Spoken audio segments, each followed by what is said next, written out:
Hello दोस्तों, मैं tutor में आपका स्वागत है। आज के वीडियो लेक्चर में हम बात करेंगे slope intercept form of equation of A line. मतलब अगर मुझे कोई लाइन गिवन हो, इसे यहाँ देखते हैं।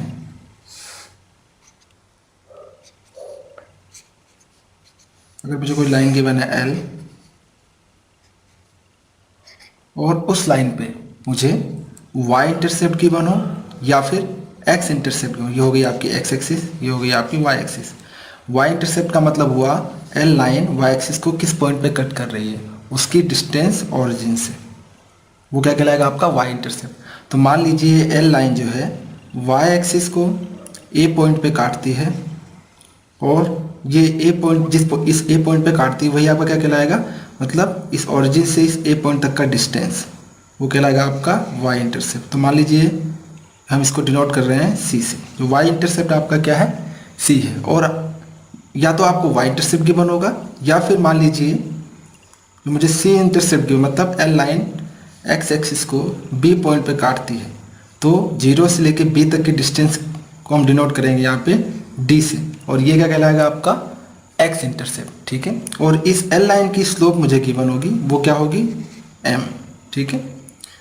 तो यहाँ देखते हैं, अगर मैं ए पॉइंट के कोऑर्डिनेट निकालने जाऊँगा तो उसकी वैल्यू क्या आएगी, तो देख लीजिए आप ध्यान से। ए पॉइंट वाई एक्सिस पे है, मतलब एक्स हो जाएगा 0 और वाई क्या है, तो देखा जाए वाई की यहाँ से यहाँ तक की डिस्टेंस सी है, तो वाई के कोऑर्डिनेट क्या हो जाएगा, सी। इसी तरह बी के कोऑर्डिनेट्स होंगे, ये एक्स एक्सिस पे है पॉइंट बी, तो एक्स कोऑर्डिनेट ही होगा इसका डी, और वाई कोऑर्डिनेट क्या हो जाएगा 0। डी क्यों लिया, क्योंकि यहाँ से यहाँ तक की डिस्टेंस को हमने क्या लिया है, डी, और ये डी क्या है आपका एक्स इंटरसेप्ट, ठीक है। तो एल लाइन की इक्वेशन कैसे निकालेंगे, तो यहाँ दो केसेस बनते हैं। पहला केस बनता है वाई इंटरसेप्ट अगर गिवन हो आपको और एल लाइन की स्लोप गिवन हो, और दूसरा केस बनता है अगर आपको एक्स इंटरसेप्ट गिवन हो और एल लाइन का स्लोप गिवन हो। तो दोनों ही केस में हम इक्वेशन ऑफ लाइन निकालेंगे, ठीक है। तो पहले जो मैं यहाँ ले रहा हूँ वो वाई इंटरसेप्ट ले रहा हूँ, क्लियर है। तो वाई इंटरसेप्ट, वाई इंटरसेप्ट, ठीक है। तो आपको जो वाई इंटरसेप्ट गिवन होगा वो क्या है आपके पास, सी, और लाइन का स्लोप गिवन होगा एम, ठीक है।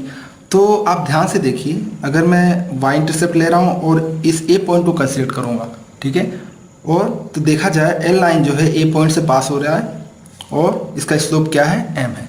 तो यहाँ मैं पॉइंट स्लोप फॉर्म वाला इक्वेशन यूज़ करूँगा, ठीक है। तो according to point slope form क्या हो जाएगा, इक्वेशन ऑफ एल लाइन क्या हो जाएगा, y minus y one equals to m into x minus x one, ठीक है। तो पॉइंट स्लोप फॉर्म के अकॉर्डिंग क्या हो रहा है, ये जो आपका एल लाइन वो 0, c से पास हो रहा है और इसका स्लोप क्या है, m है, ठीक है। तो वैल्यूज पुट करते हैं, तो y माइनस वाई वन का मतलब देख लीजिए, वाई वन क्या हो जाएगा, c equals to m into x minus x one की वैल्यू क्या है 0, यहाँ x1 क्या है 0, ठीक है। तो सिंप्लीफाई कर लेते हैं, y minus c equals to m into x, तो c उधर जाएगा, y equals to m x plus c. तो ये जो फॉर्म आई है यही आपका क्या है, slope intercept form when y intercept is given. मतलब जब आपको y इंटरसेप्ट गिवन होगा उस केस में जो slope intercept form of equation of line आएगी वो क्या होगी, y equals to m x plus c, ठीक है। चलिए अब दूसरा केस डिस्कस करते हैं। दूसरे केस में क्या होगा, जब मुझे क्या गिवन होगा, एक्स इंटरसेप्ट। तो एक्स इंटरसेप्ट में हम क्या देखेंगे, जो एल लाइन है वो एक्स एक्सिस को कट कर रही है, कितने डिस्टेंस पे, डी डिस्टेंस पे कट कर रही है एट अ पॉइंट बी, और बी पॉइंट के कोऑर्डिनेट क्या है, डी कोमा 0। तो मान लीजिए एल लाइन जो है बी पॉइंट से पास हो रही है और उसका स्लोप एम है, तो यहाँ पे भी मैं क्या लगाऊंगा, पॉइंट स्लोप फॉर्म लगाऊंगा, ठीक है। तो according to point slope form equation of line क्या हो जाएगी, y minus y one equals to m into x minus x one, ठीक है।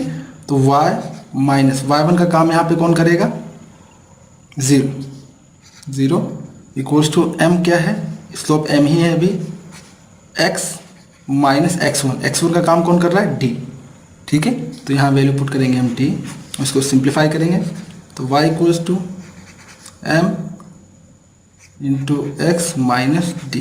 तो ये वैल्यू जो आई आपकी ये है slope of line in slope intercept form when x intercept is given. मतलब ये स्लोप इंटरसेप्ट फॉर्म है जब आपका एक्स इंटरसेप्ट गिवन होता है एल लाइन का, ठीक है। तो ये दो फॉर्म आई है। चलिए इसको एक एग्जांपल से और अच्छी तरह समझते हैं। मान लीजिए मुझे क्वेश्चन गिवन है कि एल लाइन जो है वाई एक्सिस को कट करता है 4 यूनिट्स पे। कितने यूनिट पे? 4 यूनिट पे। और एल लाइन का स्लोप है -3। तो उस केस में मुझे इक्वेशन ऑफ लाइन निकालनी है, ठीक है। तो देखा जाए वाई एक्सिस को 4 यूनिट पे कट कर रहा है, इसका मतलब सी की वैल्यू क्या हो जाएगी 4 और स्लोप क्या है आपके पास m इक्वल्स टू -3। तो स्लोप इंटरसेप्ट फॉर्म का यूज़ करके हम क्या करेंगे, इक्वेशन ऑफ लाइन क्या आएगी, इक्वेशन ऑफ लाइन क्या हो जाएगी y equals to mx plus c, ठीक है। तो y इक्वल्स टू m की value -3 into x plus c मतलब 4। इसको सिंप्लीफाई करें तो 3x से इसको इस तरफ लाएंगे तो बनेगा 3x plus y -4 equals to 0। तो ये हो गया आपका आंसर। क्लियर है। इसी तरह अगर आपको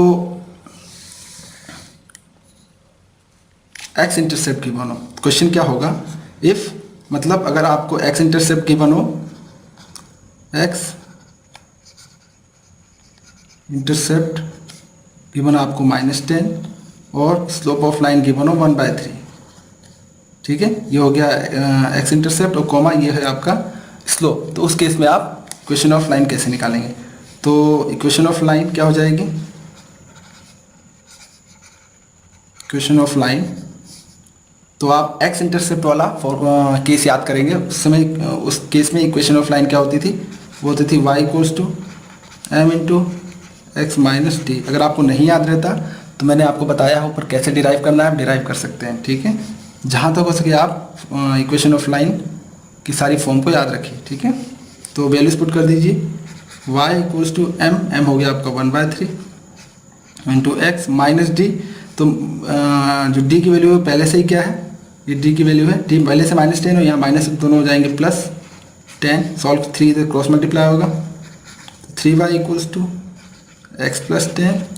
आप इसको सिंप्लीफाई कर लीजिए। मैं हमेशा x को पॉजिटिव रखूँगा तो इस क्वांटिटी को इस तरफ लेके जाऊँगा तो क्या होगा, x ये बन जाएगा -3y प्लस 10 इक्वल्स टू 0। तो ये मेरा फाइनल आंसर आया। क्लियर है।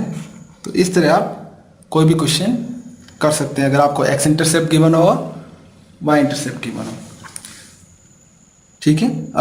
इस वीडियो से रिलेटेड अगर आपको कोई परेशानी आती है तो आप हमें कमेंट करके पूछ सकते हैं।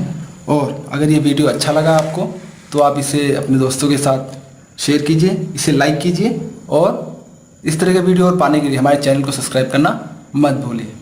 धन्यवाद।